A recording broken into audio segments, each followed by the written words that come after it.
আসসালামু আলাইকুম। Exclusive education এডের পক্ষ থেকে সবাইকে স্বাগতম জানাচ্ছি। আমি doctor Farhan Liaquat Anik, MD phase B resident cardiology, জাতীয় হৃদরোগ ইনস্টিটিউট। আমি 36তম বিসিএস হেলথ কেয়ারের মাধ্যমে কর্মরত রয়েছি বাংলাদেশ সিভিল সার্ভিসে। তো আজকে আমরা খুব গুরুত্বপূর্ণ একটা টপিক করব, যেটা হচ্ছে বাংলাদেশের সংবিধান। গণপ্রজাতন্ত্রী বাংলাদেশের সংবিধান আমাদের জন্য অসম্ভব গুরুত্বপূর্ণ। তো এই টপিকটা থেকে আজকে আমি আপনাদেরকে চেষ্টা করব খুব সহজে কিভাবে আমরা আসলে মনে রাখতে পারি কিছু টেকনিক্যাল বিষয়, এবং সেই সাথে সবচেয়ে গুরুত্বপূর্ণ টপিক যেগুলো আছে সেগুলো আপনাদের সাথে একটু আলোচনা করার চেষ্টা করব। তো যারা আমাদের সাথে যুক্ত হয়েছেন সবাইকে অনেক অনেক ধন্যবাদ। আর আপনাদেরকে অনুরোধ করব যারা যুক্ত হয়েছেন তারা যাতে একটু কষ্ট করে আপনাদের মেডিকেল কলেজের নাম বা শিক্ষা প্রতিষ্ঠানের নাম এবং সেই সাথে আপনাদের সেশনটা যদি একটু সংক্ষেপে জানিয়ে দেন, এটা আমাদের জন্য খুবই ভালো হয়। কিছুক্ষণের মধ্যে আমরা আমাদের ক্লাস শুরু করব। আমরা একটু অপেক্ষা করব বাকিদেরকে একটু যুক্ত হওয়ার জন্য।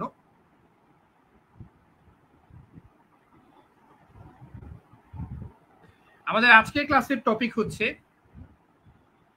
গণপ্রজাতন্ত্রী বাংলাদেশ সরকারের বা গণপ্রজাতন্ত্রী বাংলাদেশের সংবিধান।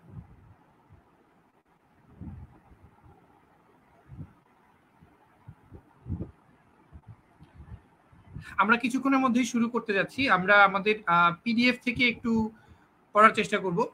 এক্সক্লুসিভ এডুকেশন এইডের যে স্পেশাল পিডিএফটা আছে, এটা অনেকের কাছেই আছে, পিডিএফ এবং শিট, সেটা থেকে পড়ার চেষ্টা করব।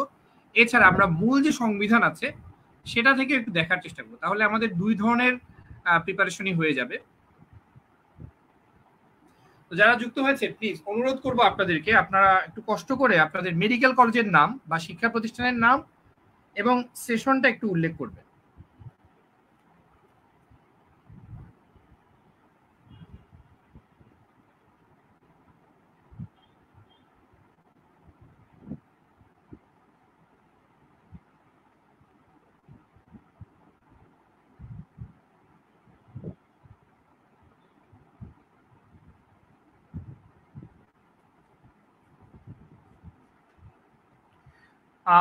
সাদিয়া সালাম সামা কমেন্ট করেছেন আরএমসি 14-15 সেশন, অনেক ধন্যবাদ আপনাকে।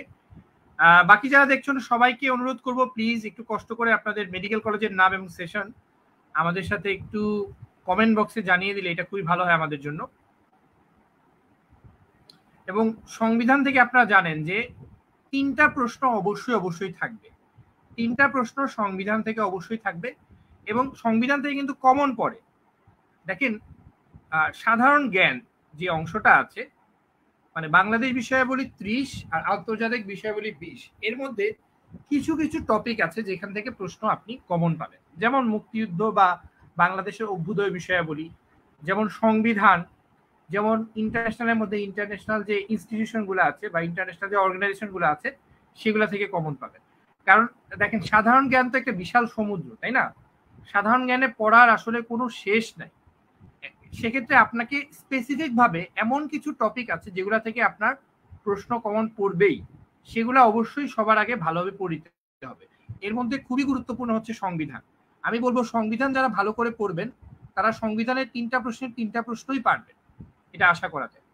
তো আমরা একটু কমেন্ট দেখতে পাচ্ছি। সপ্তর্ষি পূজা AWMC 13-14 সেশন, ধন্যবাদ আপনাকে।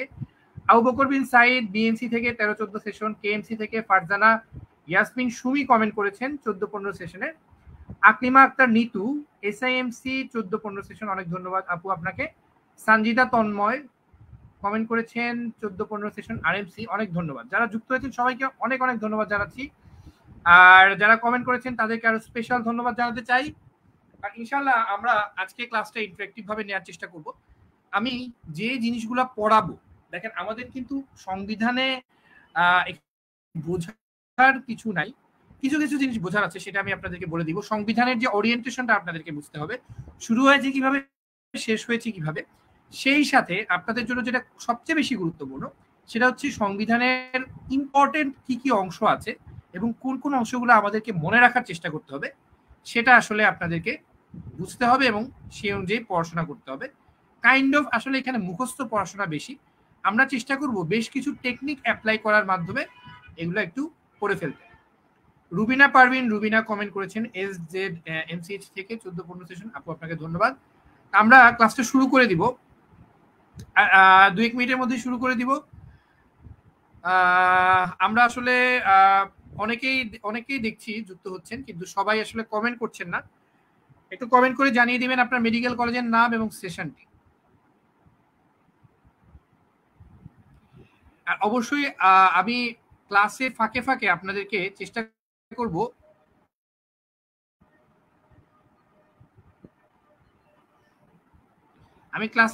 আপনাদেরকে কিছু প্রশ্ন করব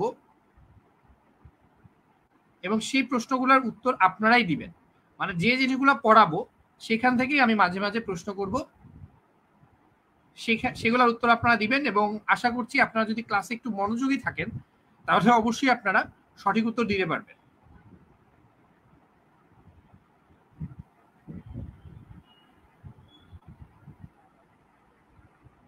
আর আপনারা যদি কেউ আমাদের এই পিডিএফ না পেয়ে থাকেন তাহলে কমেন্ট করলে আমরা চেষ্টা করব পিডিএফটি দিয়ে দিতে।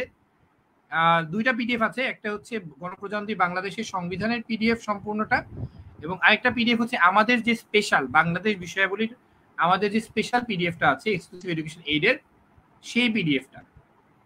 রুবিনা পারভিন, রুবিনা, সাদিয়া আফরিন, সৈয়দী,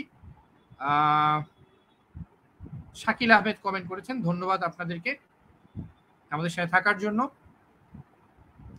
আচ্ছা, আমার মনে হয় যে আমরা ক্লাসটি শুরু করে দিই।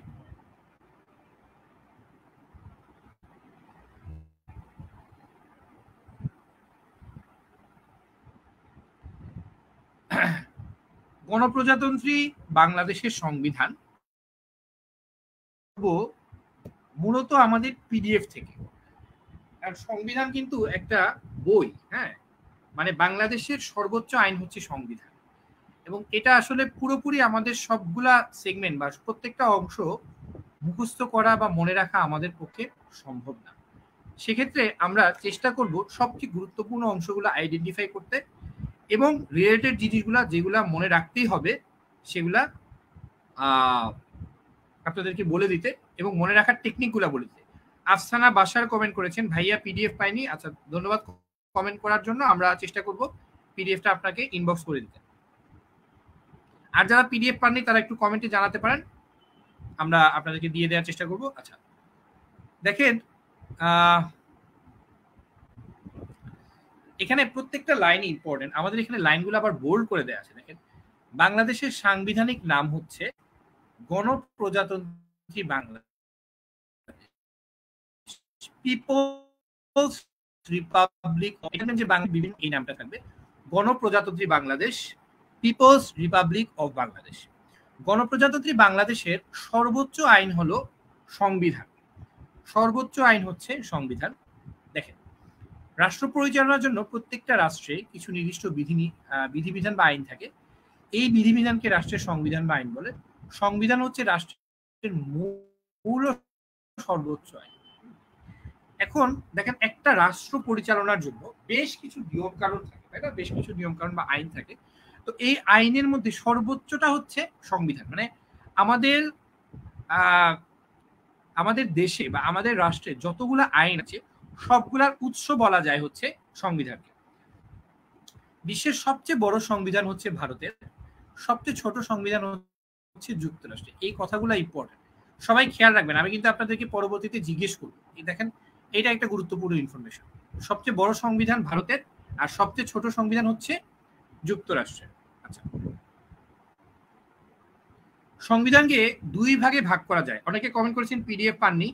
নন্দিতা অধিকারী, মোহাম্মদ আল মামুন, ডক্টর ফারজানা ইয়াসমিন সুমি, আমি সবাইকে চেষ্টা করব আপনাদেরকে ইনবক্সে পিডিএফ গুলো দিয়ে দিতে। হাসান, তোমার দৃষ্টি আকর্ষণ করছি, যারা পিডিএফ পাননি তাদেরকে অন্তত এনশিওর করো যে তাদেরকে পিডিএফ দেওয়া হবে। অন্তত আমাদের এই বাংলাদেশ বিষয়াবলী পিডিএফটা আমরা তাদেরকে দিয়ে দিব। সংবিধানকে 2 ভাগে ভাগ করা যায়। একটা হচ্ছে লিখিত সংবিধান এবং অলিখিত সংবিধান। লিখিত মানে হচ্ছে লিখিত আকারে থাকতে হবে। দেখেন, বাংলাদেশের সংবিধানটা হচ্ছে লিখিত সংবিধান। যুক্তরাজ্য, নিউজিল্যান্ড, স্পেনের সংবিধান হচ্ছে অলিখিত। কোনো নির্দিষ্ট লিখিত সংবিধান নাই কাদের? যুক্তরাজ্য, নিউজিল্যান্ড, স্পেন। যুক্তরাজ্য, নিউজিল্যান্ড, স্পেনের কোনো লিখিত সংবিধান নাই, তাদের সংবিধান হচ্ছে অলিখিত। অন্যদিকে সৌদি আরবের কোনো সংবিধানই নেই। সৌদি আরব এমন একটা রাষ্ট্র, তাদের কোনো সংবিধান নাই।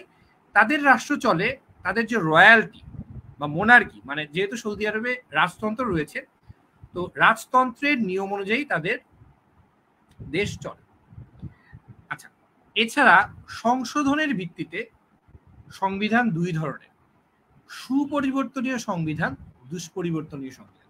আচ্ছা, অনেকে কমেন্ট করছেন যে আমাদের পিডিএফ পাননি, তাদেরকে আমাদের পিডিএফ পৌঁছে দেওয়া হবে, তাদেরকে ইনবক্স করা হবে। ধন্যবাদ আপনাদেরকে কমেন্ট করার জন্য।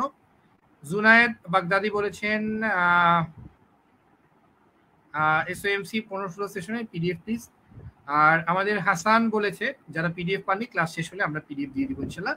তো আমার মনে হয় টেনশনের কিছু নেই, ক্লাস শেষের হলে পিডিএফটা আপনারা পেয়ে যাবেন। আচ্ছা, তাহলে এখন আপাতত ক্লাসে ফোকাস করেন। সংশোধনের ভিত্তিতে সংবিধান দুই রকম: সুপরিবর্তনীয় আর দুষ্পরিবর্তনীয়। আচ্ছা, সুপরিবর্তনীয় সংবিধান, এটা পরিবর্তনের কোনো জটিল পদ্ধতির দরকার হয় না, আইনসভার সাধারণ আইনের মতো এটা পরিবর্তন করা যায়।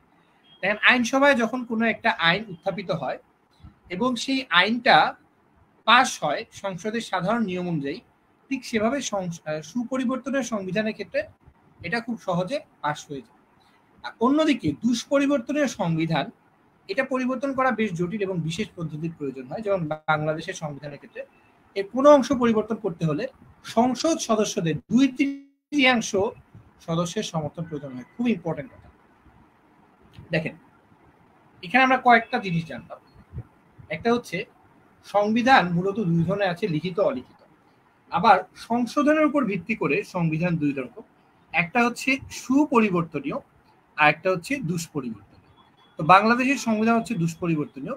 এর কোনো অংশ পরিবর্তন করতে হলে সংসদ সদস্যদের 2/3 সদস্যদের সমর্থন প্রয়োজন হয়। হ্যাঁ, 2/3 যদি সংসদ সদস্য মত দেন সংবিধান পরিবর্তনের পক্ষে, তাহলেই কেবলমাত্র সংবিধান সংশোধন করা সম্ভব। আরেকটা খুব গুরুত্বপূর্ণ তথ্য এখানে আছে। বাংলাদেশের মূল সংবিধানের কপিটি বর্তমানে বাংলাদেশের জাতীয় জাদুঘরে সংরক্ষিত আছে। কোথায় সংরক্ষিত আছে? জাতীয় জাদুঘরে। আশা করছি এই যে প্রত্যেকটা আপনাদেরকে আমি পরে জিজ্ঞেস করবো। হ্যাঁ, দেখেন, বাংলাদেশের সংবিধান রচনাকালের ইতিহাস, এই ইতিহাসের মধ্যে কিছু কিছু কথা চলে আসে এবং এর মধ্যে কিছু কিছু তথ্য থেকে কিন্তু প্রশ্ন আসতে পারে। প্রথম কথা হচ্ছে, দেখেন, অস্থায়ী সংবিধান আদেশ। যদি তারিখ মনে রাখতে পারেন ভালো, না পারলে অন্তত মনে রাখেন 1972 সালে। এখানে বলছি যে 11ই জানুয়ারি, যাই হোক আমরা 72 সালটা মনে রাখি। তৎকালীন রাষ্ট্রপতি বঙ্গবন্ধু শেখ মুজিবুর রহমান অস্থায়ী সংবিধান আদেশ জারি করেন। তাহলে অস্থায়ী সংবিধান আদেশ,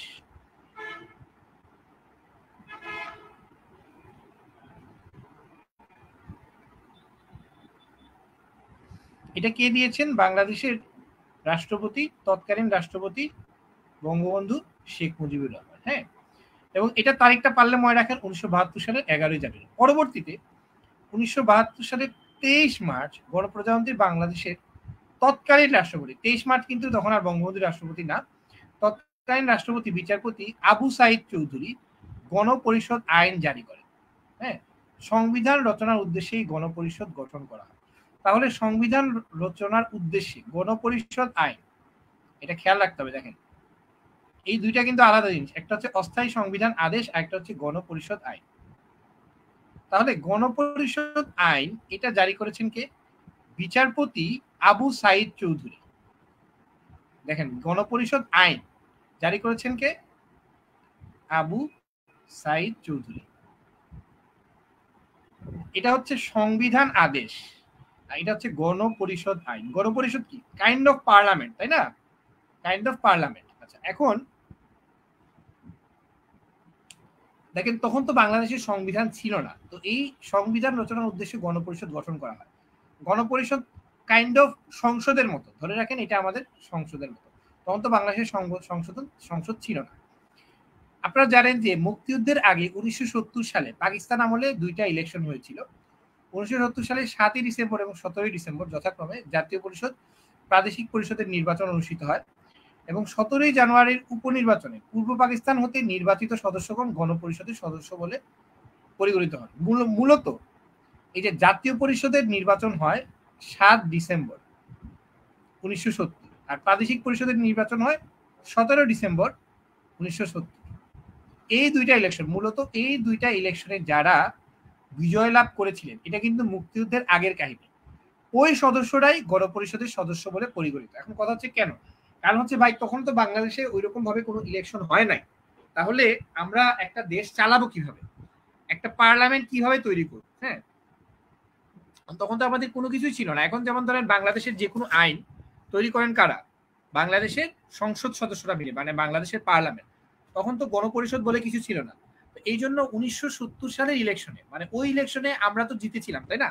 ওই সময় যে সদস্যরা জিতেছিলেন তাদেরকে নিয়ে গণপরিষদ গঠন করা হয়। জাতীয় পরিষদের 169 আর প্রাদেশিক পরিষদের 300। এই কথাটা ইম্পর্টেন্ট, এটা কিন্তু আসবে পরীক্ষায়। জাতীয় পরিষদে কত ছিল? 169, আর প্রাদেশিক পরিষদে ছিল 300 জন। মোট 469 জন সদস্য হওয়ার কথা থাকলেও সবকিছু মিলে, কিছু যুদ্ধাপরাধী ছিল, কিছু মারা যান, কিছু দেশ ত্যাগ করেন, সব মিলে 430 জন।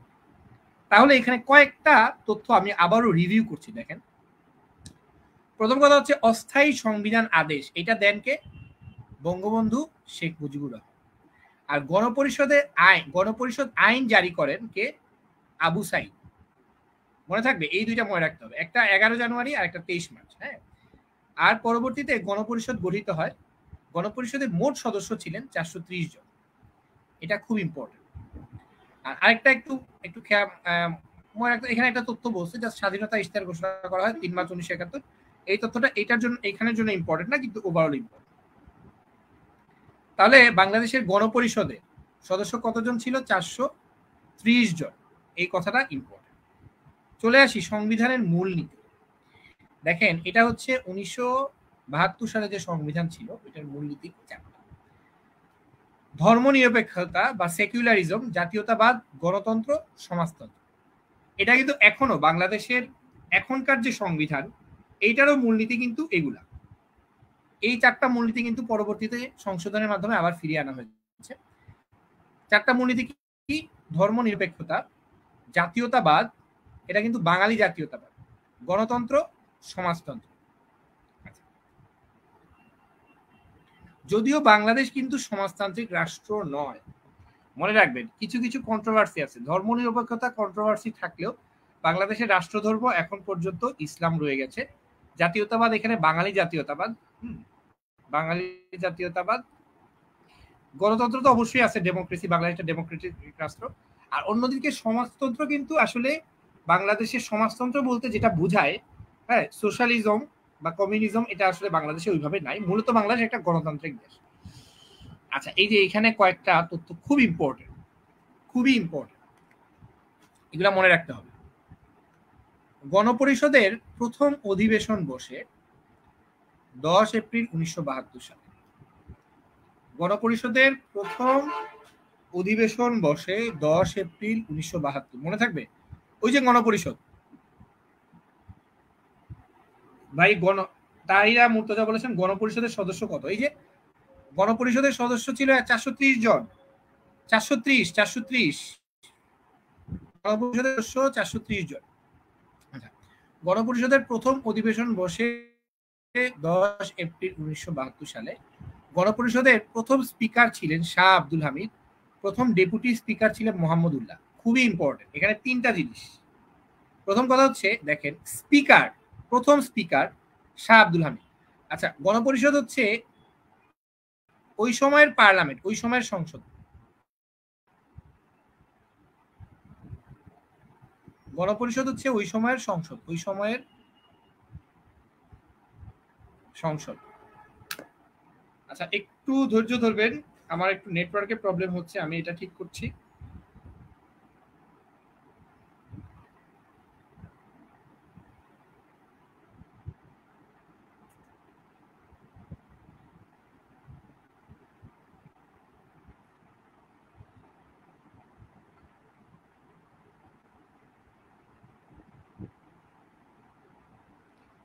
আমি দুঃখিত, একটু সমস্যা হচ্ছে।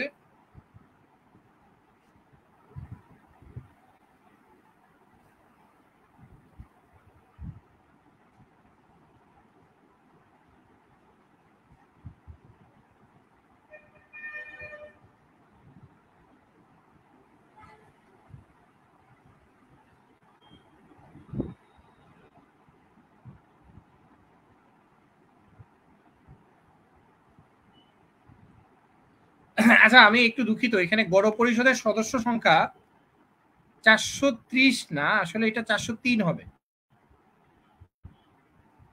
পরিষদের সদস্য সংখ্যা হবে 403। আচ্ছা, গণপরিষদের প্রথম স্পিকার শাহ আব্দুল হামিদ, প্রথম ডেপুটি স্পিকার ছিলেন মোহাম্মদুল্লাহ। তাহলে ডেপুটি স্পিকার মোহাম্মদুল্লাহ। হ্যাঁ, এখানে তিন কথা। প্রথমটা হচ্ছে speaker Shah Abdul Hamid, deputy speaker Mohammadullah, আর গণপরিষদের প্রথম সভাপতি স্পিকার, ডেপুটি স্পিকার। একটা করে নাম মনে রাখেন। স্পিকারের নাম মনে রাখেন আব্দুল হামিদ, ডেপুটি হচ্ছে উল্লাহ, ডেপুটি স্পিকার আমি বলতাম উল্লাহ সাহেব। হ্যাঁ, দেখেন ড আর রসৌ মিল আছে না, ড আর রসৌ, তাহলে ডেপুটি স্পিকার উল্লাহ সাহেব। আর সভাপতি ছিলেন মাওলানা সাহেব, মাওলানাকে আব্দুর রশিদ তর্কবাদ, কিভাবে মনে রাখেন। গণপরিষদের সদস্য সংখ্যা আসলে 430 না, 403 হবে। হ্যাঁ, সংবিধান রচনা কমিটির সদস্য কতজন ছিলেন? সংবিধান রচনা কমিটির সদস্য ছিলেন 34 জন। খুব ইম্পর্টেন্ট, এগুলো প্রত্যেকটা তথ্য ইম্পর্টেন্ট। কমিটির সভাপতি ছিলেন ডক্টর কামাল হোসেন, এই জন্য ডক্টর কামাল হোসেনকে বলা হয় সংবিধানের রূপকার বা স্থপতি বলা হয়। সংবিধান রচনা কমিটির একমাত্র মহিলা সদস্য ছিলেন বেগম রাজিয়া বানু, লাগবে। সংবিধান রচনা কমিটির বিরোধী দলের সদস্য ছিলেন একমাত্র সুরঞ্জিত সেনগুপ্ত। সংবিধান রচনা করা হয় ভারত ও যুক্তরাজ্যের সংবিধানের আলোকে। আচ্ছা, এখন এখানে প্রত্যেকটা তথ্য ইম্পর্টেন্ট, এখান থেকে প্রশ্ন আসতে পারে। আচ্ছা, দেখেন, বাংলাদেশ সংবিধানের 90 পৃষ্ঠা সংবলিত খসড়া সংবিধান প্রথম 12 অক্টোবর 1972 সালে দ্বিতীয় অধিবেশনে ডক্টর কামাল হোসেন প্রথম গণপরিষদে উত্থাপন করেন। গণপরিষদের সদস্যরা হস্তলিখিত মূল সংবিধানের বাংলা ও ইংরেজি লিপিতে স্বাক্ষর করেন 1972 সালে। মোট স্বাক্ষর করেন 399 জন। এই দুইটা তারিখের চেয়ে এইটা ইম্পর্টেন্ট। 4 নভেম্বর 1972 সালে খসড়া গণপরিষদে গৃহীত হয়। তাহলে এই যে সংবিধানের খসড়াটা, যেখানে 399 জন স্বাক্ষর করেছেন, সেখানে সেই খসড়াটা গৃহীত হয় 1972 সালে 4 নভেম্বর। এই জন্য 4 নভেম্বর সংবিধান দিবস হিসেবে পালন করা হয়। তাহলে সংবিধান দিবস কবে, এটা যদি কেউ আপনাকে জিজ্ঞেস করে যে সংবিধান দিবস কবে বাংলাদেশের জন্য, তাহলে এটা অবশ্যই উত্তর হবে 4 নভেম্বর 1972 সংবিধানের খসড়া গণপরিষদে গৃহীত হয়। তার মানে 4 নভেম্বর হচ্ছে সংবিধান দিবস, মনে থাকবে। আচ্ছা, বাংলাদেশের সংবিধান বাংলা ও ইংরেজি দুই ভাষায় রচিত। তবে বাংলা এবং ইংরেজির মধ্যে যদি ঝামেলা দেখা দেয়, তাহলে সেক্ষেত্রে বাংলা গৃহীত হবে। বাংলাদেশের সংবিধান কার্যকর বা প্রবর্তিত হয় 16 ডিসেম্বর 1972। দেখেন, কিছু কিছু কথায় আমরা একটু কনফিউজড হয়ে যাই। প্রথম কথা হচ্ছে, দেখেন, গৃহীত হয়, গৃহীত, একটা হচ্ছে গৃহীত মানে আমরা একসেপ্ট করছি, কিন্তু এখনো কার্যকর হয় নাই। কার্যকর হয়েছে হচ্ছে 16 ডিসেম্বর 1972। তাহলে গৃহীত হয় কত তারিখ? 4 নভেম্বর। যে কারণে সংবিধান দিবস হচ্ছে 4 নভেম্বর। আর অন্যদিকে সংবিধানটা কার্যকর হয় 1972 সালের 16 ডিসেম্বর। আচ্ছা, প্রথম হস্তলিখিত সংবিধানটি ছিল 93 পাতার। হস্তলিখিত সংবিধানের লেখক ছিলেন শিল্পী আব্দুর রউফ, আর অঙ্গসজ্জা করেন শিল্পাচার্য জয়নুল আবেদিন। তাহলে লেখক ছিলেন, মানে ওই যে হাতের লেখা সুন্দর দেখে তাকে দেয়া হয়েছে। হস্তলিখিত সংবিধানের লেখক ছিলেন কে? শিল্পী আব্দুর রউফ, কারণ তার হাতের লেখা সুন্দর ছিল, আমাদের মতো খারাপ হাতের লেখা ছিল না।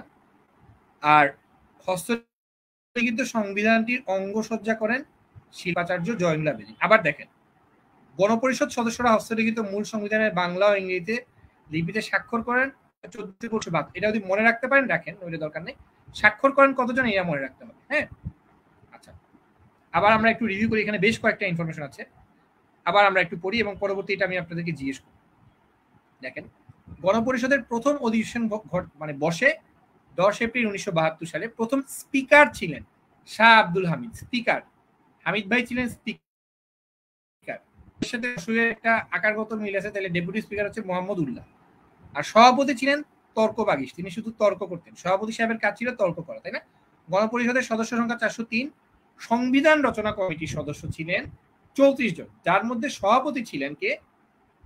ডক্টর কামাল হোসেন। এই জন্য কামাল হোসেনকে সংবিধানের স্থপতি বা রূপকার বলা হয়। সংবিধান রচনা কমিটির একমাত্র মহিলা সদস্য ছিলেন রাজিয়া বানু, বিরোধী দলের সদস্য ছিলেন সুরঞ্জিত সেন। আচ্ছা, তাহলে এই যে খসড়া সংবিধান, এটা গণপরিষদের প্রথম উত্থাপন করা হয়। খসড়া সংবিধানে স্বাক্ষর করেন 399 জন। খসড়া সংবিধান গৃহীত হয় 4 নভেম্বর আর কার্যকর হয় 16 ডিসেম্বর। মনে থাকবে? আচ্ছা, এখন আমি আপনাদেরকে কিছু প্রশ্ন জিজ্ঞেস করব।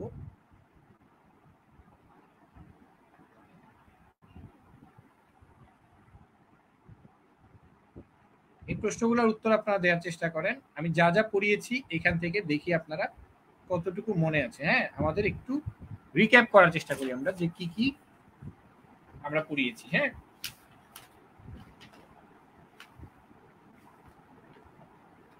এবং এগুলা থেকেই প্রশ্ন আসবে। সবচেয়ে বড় সংবিধান, প্রথম প্রশ্ন। এবার চলে আসি 2 নাম্বার প্রশ্ন। গণপরিষদ আদেশ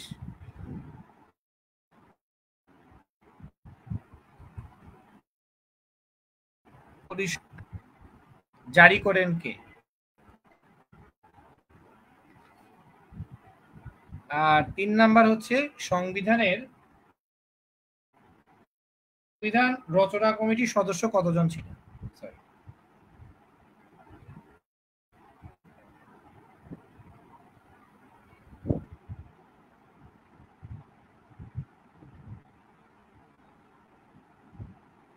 চার আর 5 সহজ প্রশ্ন। 4 নাম্বার হচ্ছে সংবিধান দিবস।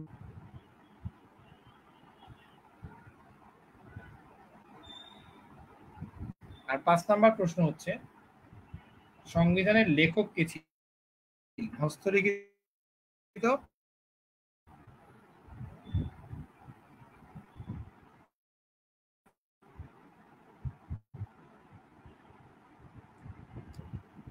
আচ্ছা,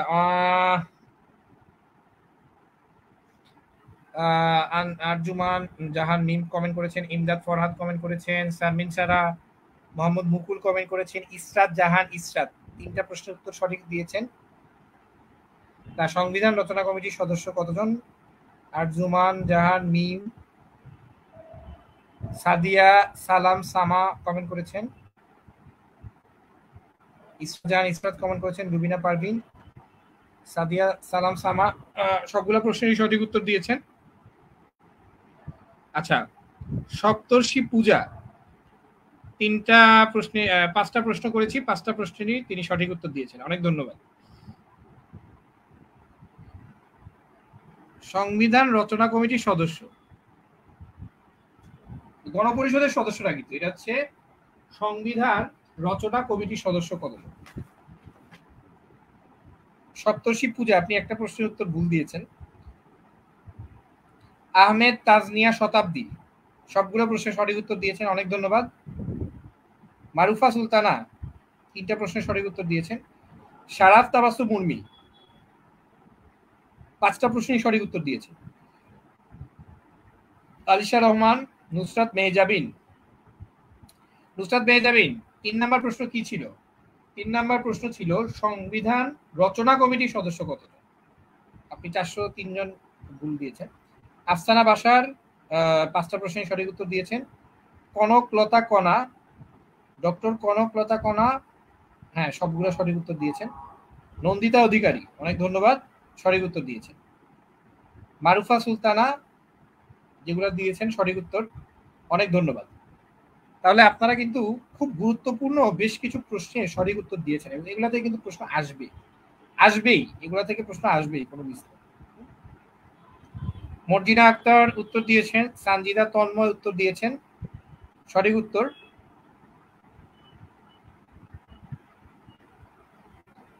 আচ্ছা, আমরা আরো কিছু উত্তরের অপেক্ষা করি, তারপরে আমরা পরের প্রশ্নে চলে যাব, পরের অংশে চলে যাব।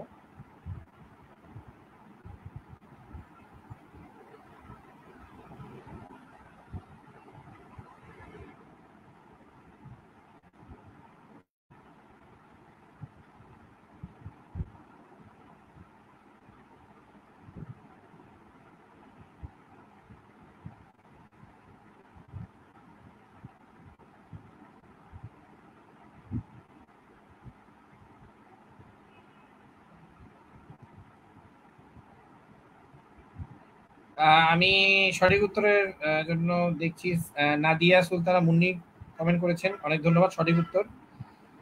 অনুসূয়া চক্রবর্তী, শান্তনু কুমার রয় সঠিক উত্তর দিয়েছেন।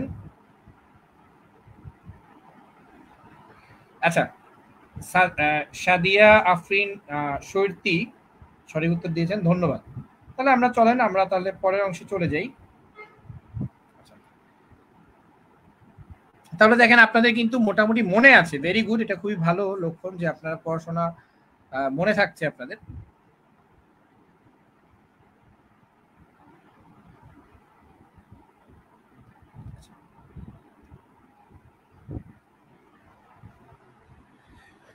আচ্ছা, এখন চলে আসি আমরা। গণপরিষদের সদস্যরা মূল সংবিধানের বাংলা ইংরেজি লিপিতে স্বাক্ষর করেন 14 ডিসেম্বর 1972। ঠিক আছে, এটা কিন্তু 1972, 71 না, এটা হচ্ছে 1972। গণপরিষদের 399 জন সদস্য হস্তলিপিত মূল সংবিধানে স্বাক্ষর করেন।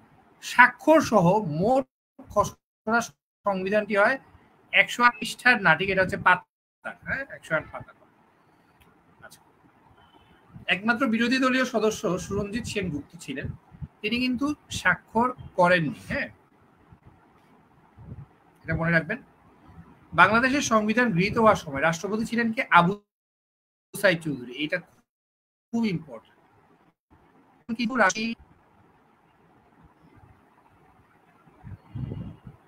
তখন কিন্তু রাষ্ট্রপতি আবু সাইদ চৌধুরী ছিলেন, প্রধানমন্ত্রী ছিলেন বঙ্গবন্ধু শেখ মুজিবুর রহমান। আচ্ছা, আফসানা বাসার কমেন্ট করেছেন রাষ্ট্রপতি। আচ্ছা, আমি কিন্তু প্রশ্নের উত্তরগুলো আপনাদেরকে অলরেডি আপনারা বলে দিয়েছেন, আমি তারপরে বলি। সবচেয়ে বড় সংবিধান ভারত, গণপরিষদ আদেশ জারি করেন কে? এটা হচ্ছে আবু সাইদ চৌধুরী। হ্যাঁ, আবু রচনা কমিটির সদস্য, রচনা কমিটি, নট গণপরিষদের সদস্য, পেঁচাবেন না, মানে এগুলো আলাদা আলাদা করে খেয়াল রাখতে হবে। হ্যাঁ, সংবিধান রচনা কমিটি, রচনা কমিটি মানে যারা রচনা করেছে। গণপরিষদের সদস্যদের মধ্যে কয়েকজনকে রচনা কমিটির দায়িত্ব দেওয়া হয়, তাহলে 34 জন। সংবিধান দিবস কবে? সংবিধান দিবস হচ্ছে 4 নভেম্বর, তাই না? হস্তলিখিত সংবিধানের লেখক হচ্ছে শিল্পী আব্দুর রউফ। আব্দুর রউফ। উত্তরগুলো আমি আবার দিয়ে দিলাম, আপনারা সবাই জানেন, তারপর আমি উত্তরগুলো দিয়ে দিলাম। আচ্ছা,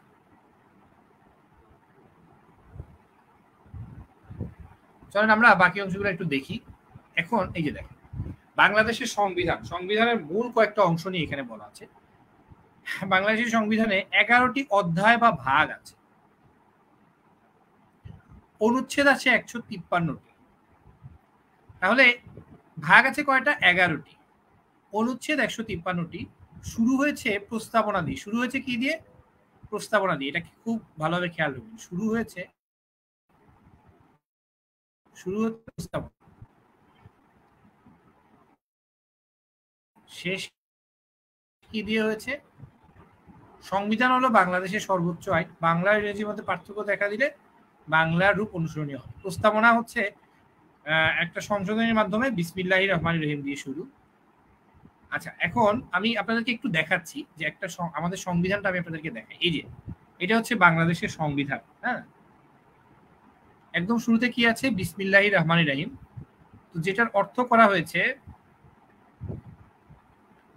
দয়াময় পরম দয়ালু আল্লাহর নামে অথবা পরম করুণাময় সৃষ্টিকর্তার নামে, মানে অন্য ধর্মের যারা আছেন তাদের জন্য পরম করুণাময় সৃষ্টিকর্তার নামে। এই দেখেন, শুরুতে একটা প্রস্তাবনা আছে, মানে আমরা যে স্বাধীন হয়েছি এই জিনিসগুলো নিয়ে কিছু কথা আছে। এটা প্রস্তাবনা। দেখেন একদম শুরুতে আছে প্রস্তাবনা। হ্যাঁ, এই যে দেখেন প্রথম ভাগ প্রজাতন্ত্র। প্রত্যেকটা ভাগের মধ্যে একদম শুরুতে কি আছে দেখেন, একটা একদম শুরুতে আছে কিন্তু প্রস্তাবনা, এই জন্য আমি আপনাদেরকে সংবিধান দেখাচ্ছি। সম্ভব হলে আপনারা একটু পকেট সংবিধান একটু কিনে নেবেন, হ্যাঁ, পকেট সংবিধান নীলক্ষেতে পাবেন।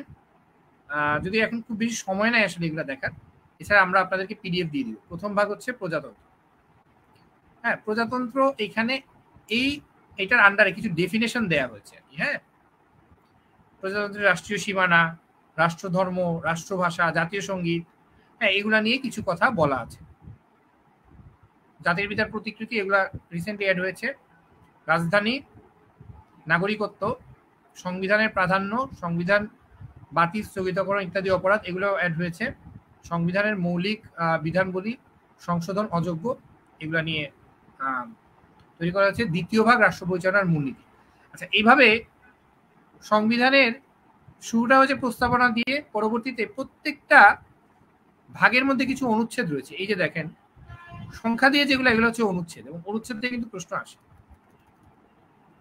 তাহলে দেখেন সংবিধানের 5(1) অনুচ্ছেদে কি বলা হয়েছে? প্রজাতন্ত্রের রাজধানী ঢাকা, এরকম করে প্রশ্ন আসে। এই যে এটা একটা অনুচ্ছেদ, একটা ভাগের মধ্যে একাধিক অনুচ্ছেদ থাকতে পারে। তাহলে টোটাল ভাগ কয়টা? 11টা, অনুচ্ছেদ 153টা, আর শেষের দিকে তফসিল আছে 7টা।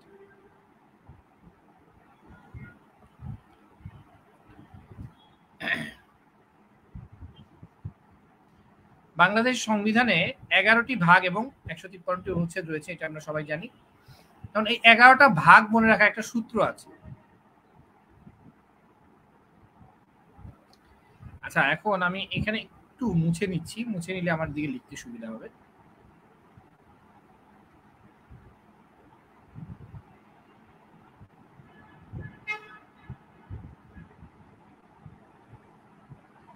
আচ্ছা, এখানে একটা সূত্র আছে, হ্যাঁ,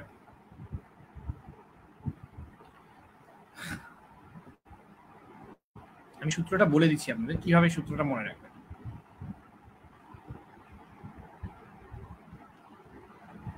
চারজন বন্ধুর নাম মনে রাখেন। একজন হচ্ছে প্রোরা,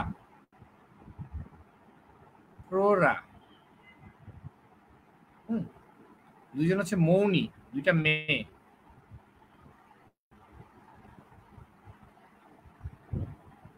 সরি,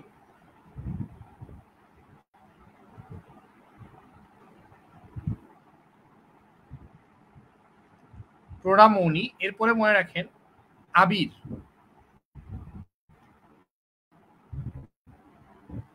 ঠিক আছে?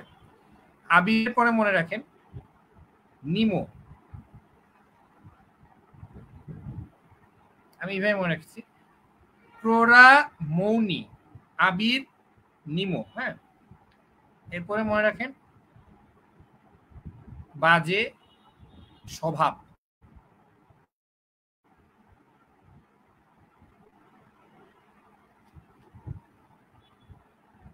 আমি এইভাবে মনে রাখছি, এই সূত্রটা দিয়ে মনে রাখতে পারেন। এখানে যে সূত্র দিয়েছে এটা আসলে মনে রাখাটা ঝামেলা। প্রোরা, মৌনি, আবিনিম, বাংজ, সঙ্গ, এগুলো না দিয়ে আমারটা মনে রাখতে পারেন। প্রোরা, হ্যাঁ, এই যে দেখেন চারজন ফ্রেন্ড, প্রোরা, মৌনি, আবির, নিমো। প্রোরা, মৌনি, আবির, নিমো। প্রোরা, এটা মনে থাকবে না, প্রোরা, মৌনি, আবির, নিমো, এদের স্বভাবটা বাজে, বাজে স্বভাব। হ্যাঁ, একটা গান আছে না, আমার এই বাজে স্বভাব কখনো যাবে না, এরকম একটা গান আছে না? আচ্ছা, তাহলে প্রো দিয়ে হচ্ছে প্রজাতন্ত্র, প্রো দিয়ে কি? প্রজাতন্ত্র, এটা হচ্ছে 1 নাম্বার। রা দিয়ে হচ্ছে কি? রাষ্ট্র পরিচালনার মূলনীতি, রাষ্ট্র পরিচালনার মূলনীতি। মৌ দিয়ে হচ্ছে মৌলিক অধিকার, মৌ দিয়ে মৌলিক অধিকার। নি দিয়ে কি? নির্বাহী বিভাগ, নি দিয়ে কি? নির্বাহী বিভাগ। আবির, আবিরের আর বি দিয়ে মনে রাখবেন। আ দিয়ে হচ্ছে আইনসভা, আইনসভা মানে কি? আইনসভা মানে হচ্ছে আমাদের পার্লামেন্ট। হ্যাঁ, বি দিয়ে হচ্ছে বিচার বিভাগ। দেখেন আপনাদের যাদের এগুলা নিয়ে অল্প হলেও ধারণা আছে তাদের জন্য মনে রাখাটা ইজি হয়। নি দিয়ে কি? নির্বাচন। প্রথম নি দিয়ে কি ছিল? দেখেন প্রথম নি দিয়ে ছিল নির্বাহী বিভাগ, মানে 4 নাম্বার হচ্ছে নির্বাহী বিভাগ।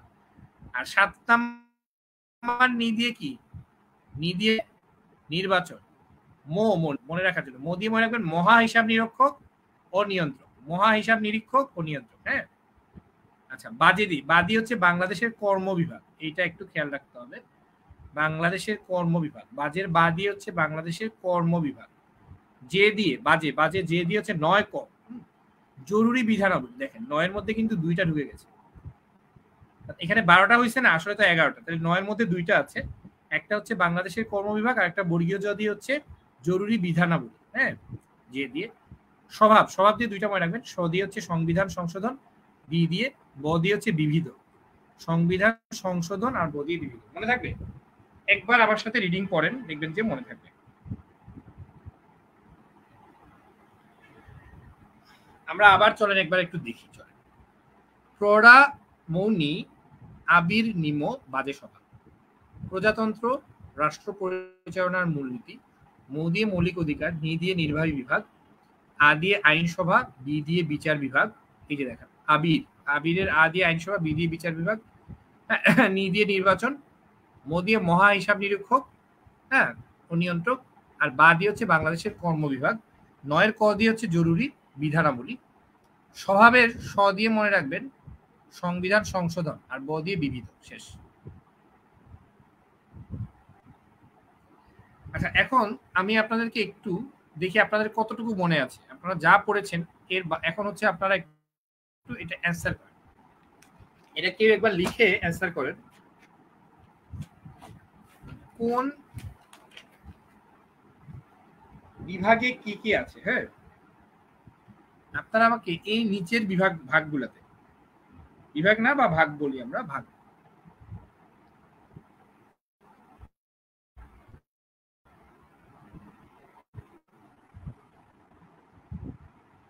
আপনারা আমাকে এই বিভাগগুলার একটু 3 নাম্বার, 7 নাম্বার, 9-এর ক আর 10, এই বিভাগগুলো একটু বলে দেন প্লিজ। আশা করি আপনাদের শেখা হয়ে গেছে, একটু প্র্যাকটিস করেন, এখান থেকে প্রশ্ন আসবে।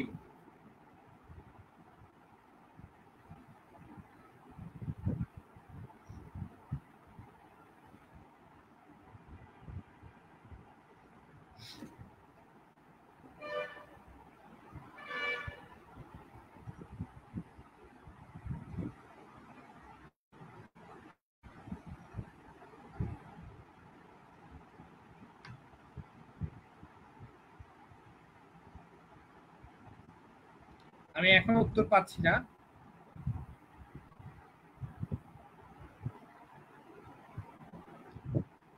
দেখেন উত্তরগুলো কিভাবে লিখবেন, আপনি হচ্ছে সিরিয়ালি ওই সূত্র দিয়ে মনে রেখে জাস্ট হেডলাইনগুলো লিখেন, তারপরে 3, 7, 9-এর ক আর 10-এর কি আছে এটা একটু বের করে আমাকে দেন। সাদিয়া সালাম সামা অ্যান্সার করেছেন। ইসরাত জাহান ইসরাত, তিনটাই সঠিক উত্তর, 4টা উত্তর দিয়েছেন সঠিক উত্তর।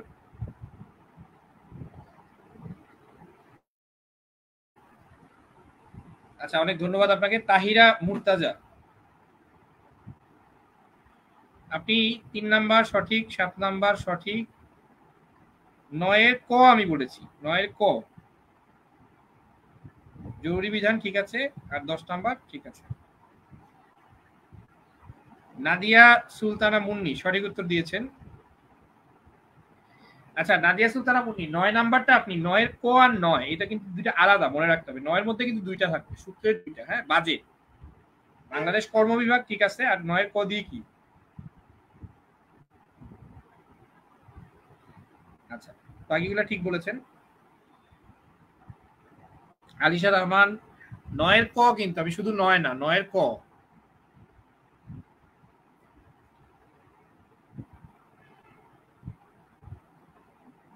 আচ্ছা, বাকি উত্তরগুলোর জন্য আমরা একটু অপেক্ষা করি।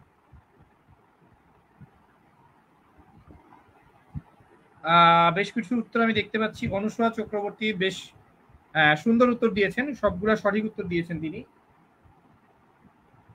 না, আপনি 7 নাম্বারটা, 7 নাম্বারটা কি অনুসূয়া চক্রবর্তী সঠিক উত্তর দিয়েছেন?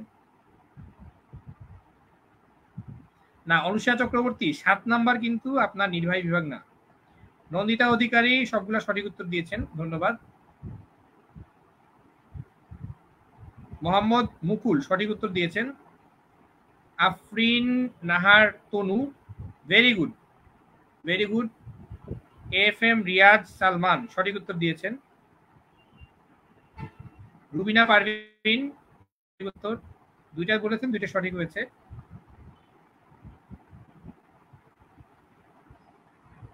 মর্জিনা আক্তার, আপনার কিন্তু 7 নাম্বারটা ঠিক হয় নাই, 7 নাম্বারটা আবার একটু ঠিক করতে হবে আপনার। 3 নাম্বার ঠিক আছে। মারুফা সুলতানা সঠিক উত্তর। আফিয়া আমিন পূর্ণি সঠিক উত্তর। আচ্ছা আমি কি আবার তাহলে আমরা চলেন আমরা একটু দেখে নিই যে আসলে আপনারা যে ভুলগুলো করেছেন, চলেন আমরা একটু দেখে নিই। 3, 7, 9 এর কোয়ার 10 আমি বলেছিলাম। দেখেন 3 নাম্বারে কি আছে? মৌলিক অধিকার, এটা সবাই পেরেছেন তাই না? ডক্টর সাইমন অ্যান্সার করেছেন উডার, থ্যাংক ইউ আপনাকে। রুবিনা পারভিন রুবিনা সঠিক উত্তর দিয়েছেন, যেটা দিয়েছেন সঞ্জিদা তন্ময় সঠিক উত্তর দিয়েছেন, ধন্যবাদ। যারা প্র্যাকটিস করছেন তাদের জন্য কিন্তু এটা বেশ ভালো হবে। আচ্ছা, তাহলে 3 নাম্বার হচ্ছে মৌলিক অধিকার, এটা তো ঠিক, ঠিক আছে। 3 নাম্বার এই যে মৌলিক অধিকার। 7 নাম্বার নির্বাচন, দেখেন এখানে নি দুইটা আছে, প্রথম নি দিয়ে নির্বাহী বিভাগ, নির্বাচন কিন্তু 7, এটা আপনারা ভুল করেছেন। 9 এখানে দুইটা আছে, বাংলাদেশের কর্ম বিভাগ, জরুরি বিধানাবলী, যেগুলো ভুল হবে সেগুলো আমি দিয়েছি। সঞ্জিদা তন্ময় অনেকবার ঠিক দিয়ে সঠিক উত্তর দিয়েছেন। 9 এর ক হচ্ছে জরুরি বিধানাবলী, আর 10 নাম্বার সবাই পেরেছেন সংবিধান সংশোধন। তো ধন্যবাদ আপনাদেরকে অ্যাক্টিভলি পার্টিসিপেট করার জন্য। এবং আমার মনে হয় যারা অ্যাক্টিভলি পার্টিসিপেট করছেন ক্লাসটা করে তারা বেশি উপকৃত হবেন, কারণ তাদের এই জিনিসগুলো মনে থাকবে। আপনি যদি ভুলও করেন, যেমন 2-1 জন ভুল করেছেন, বাট তাদের আমার মনে হয় যে এই জিনিসগুলো মনে থাকবে। কাজী মোশরাফা আঞ্জুম, মৌলিক অধিকার, নির্বাচন, জরুরি বিধানাবলী, সংবিধান সংশোধন, অনেক ধন্যবাদ আপনাকে। আচ্ছা, এগুলা কিন্তু এইভাবে মনে রাখতে হবে, কারণ এগুলা বিরক্তিকর পড়া, ঠিক কিনা? পড়াগুলা কিন্তু এত ইন্টারেস্টিং না, বিরক্তিকর। আচ্ছা, এখন আমরা চলে আসি, দেখেন অনুচ্ছেদ 1 থেকে 12, এই যে 1 থেকে 12 অনুচ্ছেদ, এগুলা কিন্তু ইম্পর্টেন্ট। হ্যাঁ, এর মধ্যে যেগুলো বেশি ইম্পর্টেন্ট এগুলো আমি আপনাদেরকে বলছি। 1 নাম্বার অনুচ্ছেদে বলা হয়েছে প্রজাতন্ত্র নিয়ে।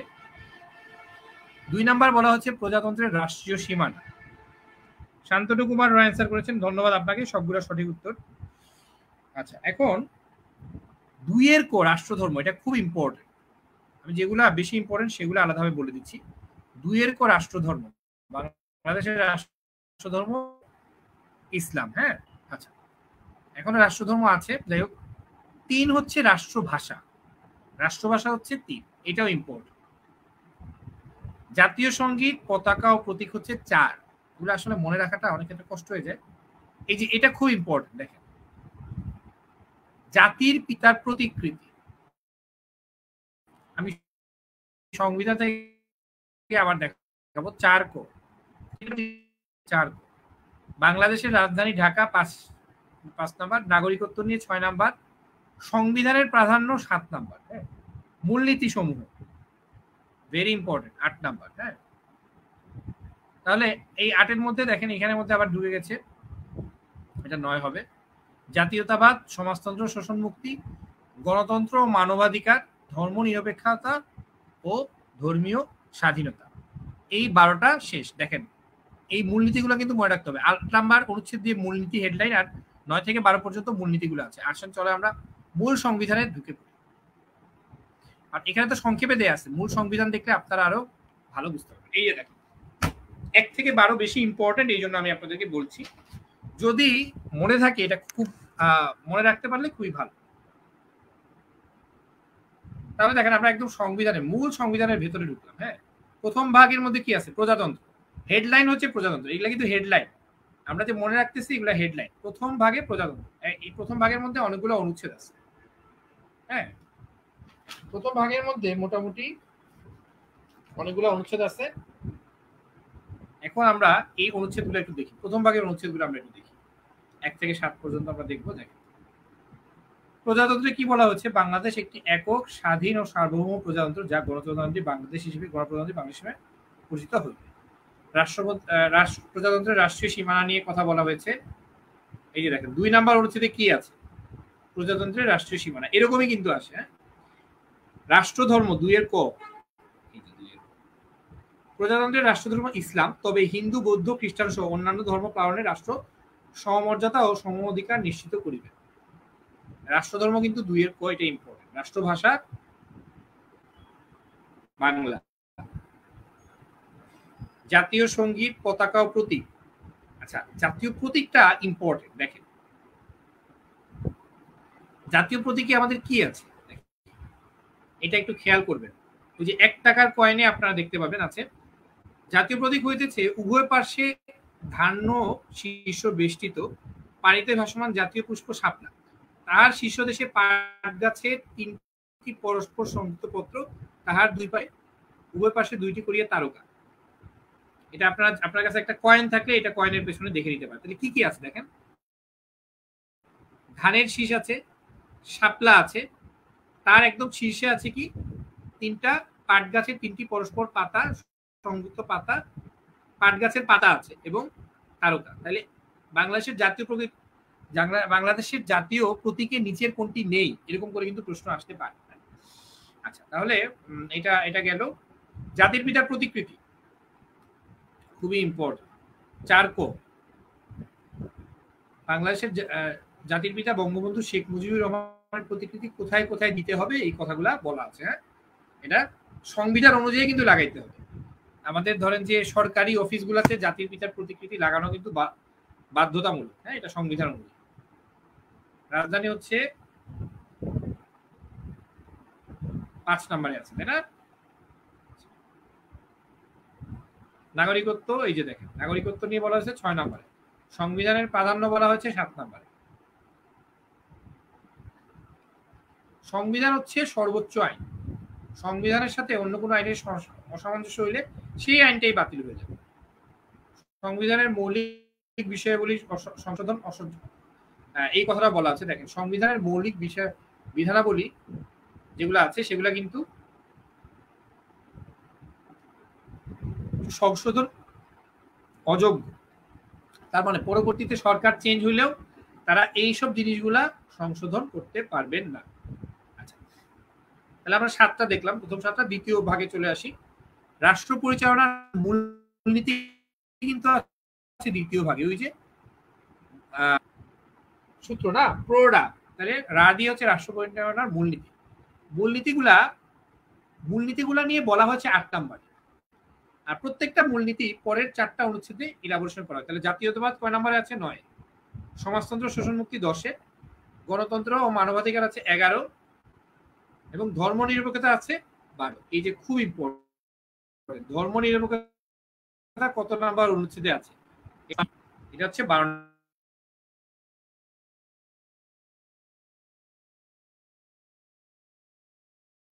মনে রাখতে পারেন। হ্যাঁ, আচ্ছা, এখন চলে আসি আমরা রোকসানা ইসরাত জাহান ইসরাত বলেছেন, ভাই আপনার নেট প্রবলেম করছে। আমার নেট প্রবলেম করছে আসলেই।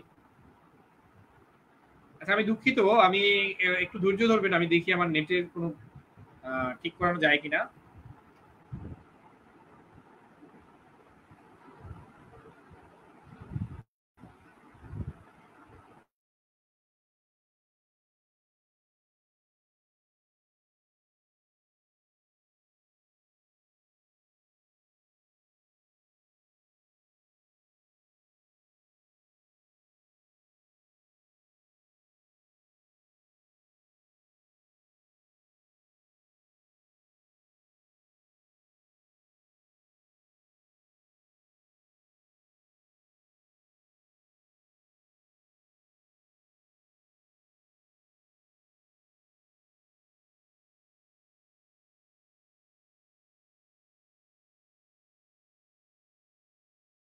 আমি হাসানের দৃষ্টি আকর্ষণ করছি, আমাদের টেকনিক্যাল টিম থেকে হাসানের দৃষ্টি আকর্ষণ করছি।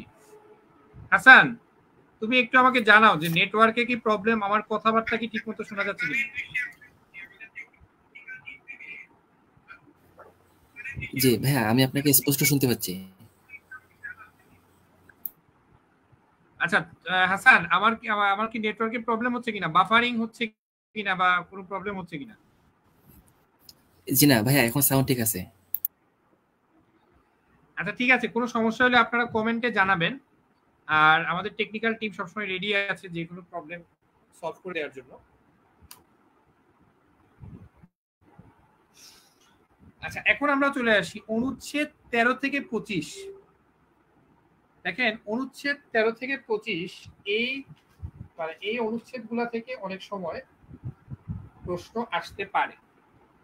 রাষ্ট্র পরিচালনার মূলনীতির মধ্যে এগুলা আছে 13 থেকে 25। এটা যারা মনে রাখতে পারেন তারা একটু মনে রাখবেন, এটা মোটামুটি ইম্পর্টেন্ট। হ্যাঁ,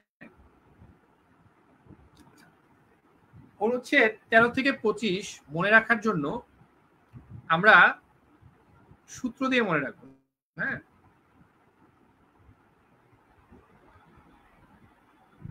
এরপরে আমরা প্রয়োজনে সংবিধানের ভেতরে আবার গিয়ে দেখব, মনে রাখার জন্য আমরা চেষ্টা করব। আচ্ছা, আমার কথাগুলো ঠিক মতো শুনতে পাচ্ছেন কিনা প্লিজ আমাকে জানাবেন, আপনারা একটু জানাবেন।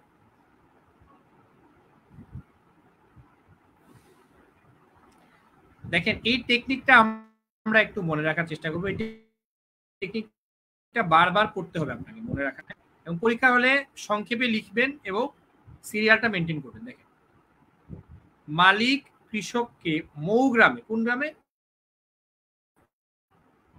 মৌগ্রামে নিয়ে গিয়ে অবৈতনিক জনস্বাস্থ্যের জন্য সুযোগ, কোথায় নিয়ে গিয়ে? মালিক, প্রথমে কিন্তু মালিক কৃষককে মৌগ্রামে নিয়ে গিয়ে অবৈতনিক জনস্বাস্থ্যের, এখানে কিন্তু অবৈতনিক কথাটা মনে থাকবে না, অবৈতনিক জনস্বাস্থ্যের জন্য সুযোগের সমতা সৃষ্টি করে। আচ্ছা, এর পরের অংশটা কি দেখেন, এতে অধিকার ও কর্তব্য রূপে, এতে কি অধিকার ও কর্তব্য রূপে,